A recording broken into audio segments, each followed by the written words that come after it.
dans un truc comme ça qu'on va monter là. Hier, on avait vu ça. Oh la vache. Celui-là là.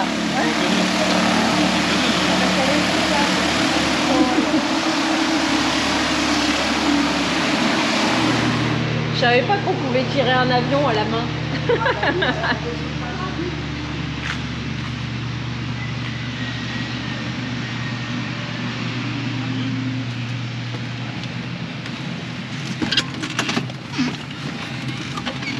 Ça va, t'es bien? Ouais, je suis très bien. Alors, j'ai une petite marche là, c'est ça? Ouais. Donc Estelle, C'est petit. vous ne pilotez pas aujourd'hui? Non, pas aujourd'hui. Bon, je me recule, après on s'avancera. C'est pas assez nuageux pour moi. T'as ta porte qui est pas fermée, hein? C'est normal. Je sais pas.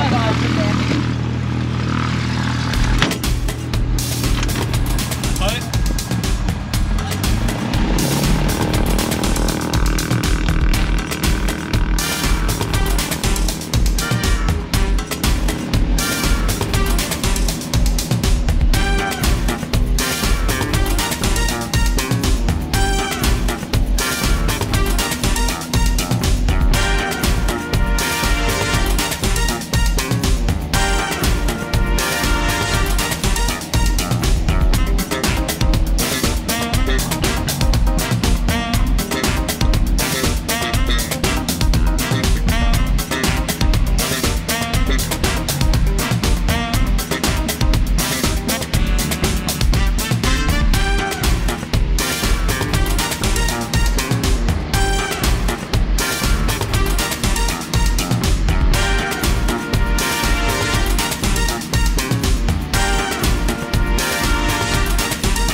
Ce petit tour au-dessus de Tahiti avec les copains, c'était il y a presque 3 semaines maintenant.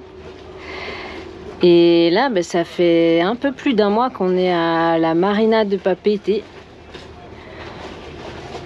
On avait besoin de se poser un peu, on avait aussi besoin de faire quelques petits travaux sur Jade. Le plus important d'entre eux et qui nous empoisonne la vie depuis 6 mois, depuis Panama, c'était nos pilotes hydrauliques. Explication du capitaine. On a 3 pilotes sur le bateau, un pilote de bar à roue, un pilote de bar, qui est un pilote qui est sous-dimensionné pour la taille et le poids du bateau, mais qui fonctionne. Et nous avons 2 pilotes hydrauliques. Ces 2 pilotes hydrauliques étaient interfacés. Quand nous sommes partis de La Rochelle, nous les avons fait interfacer, c'est-à-dire que l'un et l'autre travaillaient avec les mêmes données. Ce que nous avons décidé de faire, suite à plusieurs problèmes liés à cet interfaçage et liés aux interventions qui ont eu lieu à Panama, quand on a eu le problème sur électrique sur le moteur hydraulique, nous avions décidé de les faire totalement séparés. Donc aujourd'hui, on a 2 pilotes totalement indépendants. Un qui reçoit les différentes données, l'anémomètre, le profondimètre, enfin, toutes les données qu'on peut interfacer sur ce pilote, et un qui ne fonctionne qu'avec son compas. Donc un qui servira de pilote en mode dégradé en cas de problème sur le premier pilote. Je suis dans le sens. Tu vois, il va quand même plus vite là. Hein. Ah ouais, carrément, ça va voir. Une rétention sortie.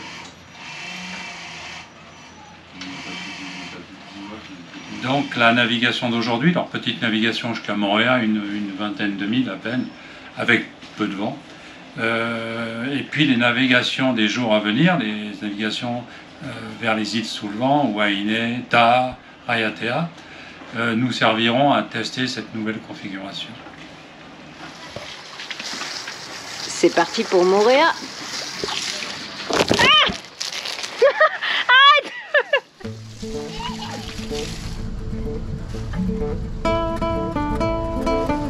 Là.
C'est parti!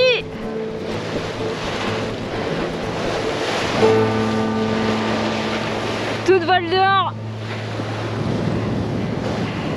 Vers les îles sous le vent! Donc nous voilà bien partis! 7 nœuds et demi, 8 nœuds de vitesse surface.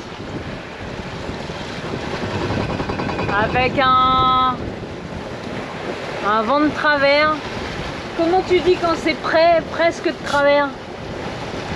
Très bon plein. Un très bon plein. Les vitesses font 6 nœuds. On a attendu qu'il y ait une petite bascule de vent en fait pour quitter Moorea. Et ça va continuer à basculer dans les heures à venir. Voilà, il bascule nord-est. L'autre raison pour laquelle on est resté un peu à Moorea avant de partir, c'est qu'il nous fallait un permis de naviguer aux îles sous le vent. On n'en a pas besoin pour Moorea, mais quand on part de Papeete, qu'on veut aller aux îles sous le vent, il nous faut un permis. Il faut envoyer la demande normalement 3 jours avant de quitter la zone Papeete Moorea. On avait un peu zappé. Donc là c'est bon, on l'a reçu. Le permis interîle. Donc on part, on est en règle.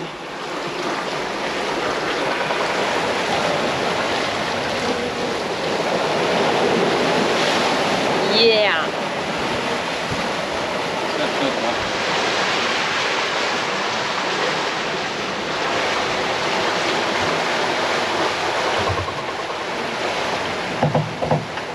Lâche un peu plus. Bon.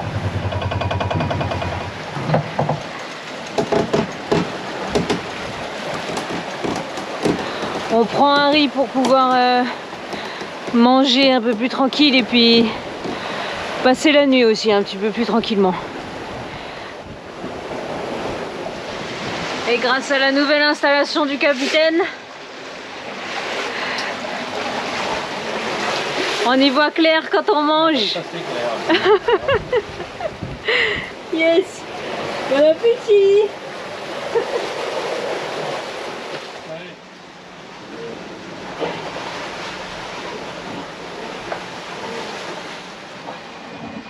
La vache, mais c'est l'autoroute ici cette nuit-là. Et puis lui qui nous fonce dessus là. Putain, il va pas dévier sa route.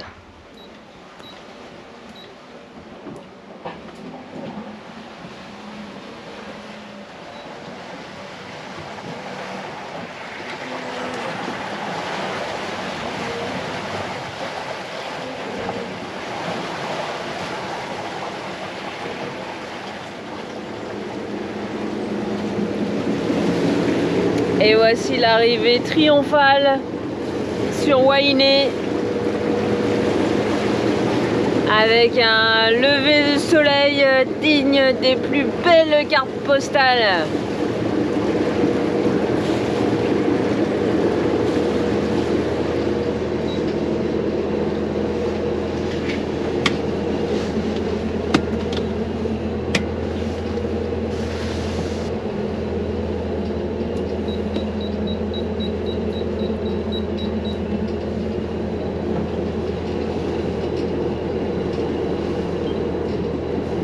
Les barres derrière, elles bougent pas.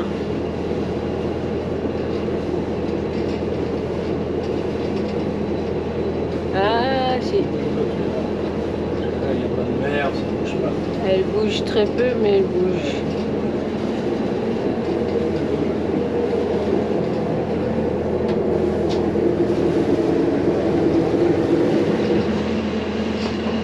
Arrivé à Wainé, sous pilote numéro 2 donc. Et pour l'instant, pas de sonnerie. Ça a l'air de marcher.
Samedi 26 août à Wainé.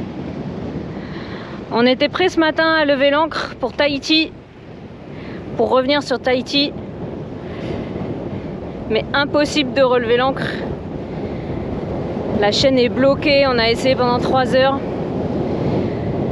A priori, il y a un rocher qui a basculé sur notre chaîne, qui est complètement bloqué dessous. Donc on attend que le vent se calme un peu, tombe un peu, normalement cet après-midi. Et on va essayer système D. Le capitaine va plonger, on va voir ce qu'on peut faire.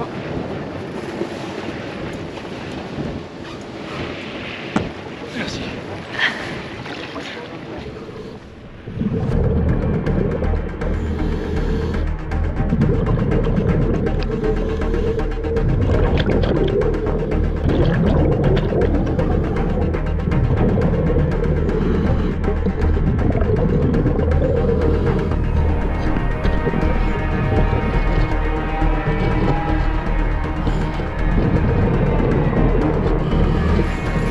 Elle est trop lourde la pierre.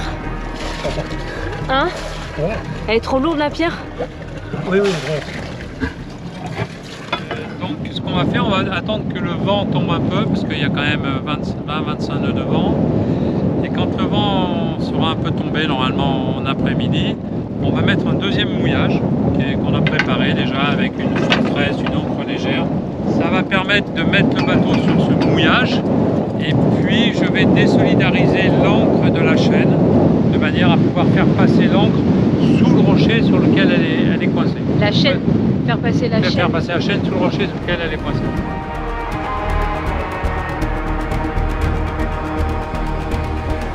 Petite précision, à ce moment-là, on a toujours 20 nœuds de vent et le récif est juste derrière le bateau. Donc ce second mouillage est indispensable pour faire la manœuvre qu'a décrite le capitaine. Mais l'ancre ne tient pas.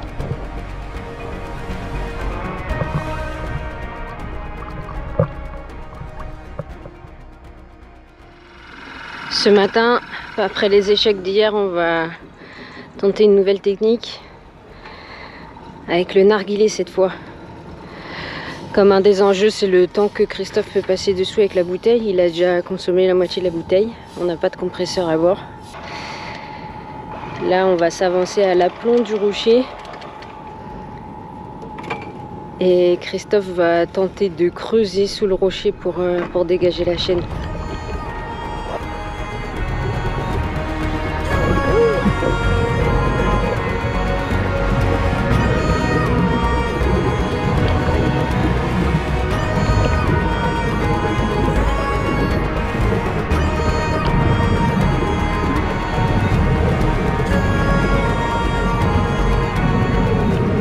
Il y a un maillon qui est coincé dessous. Un seul maillon?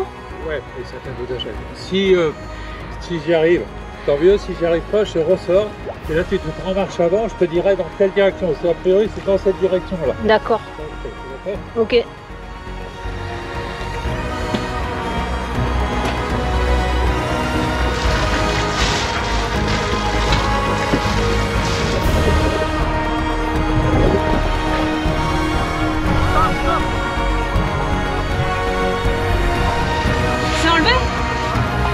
Yes!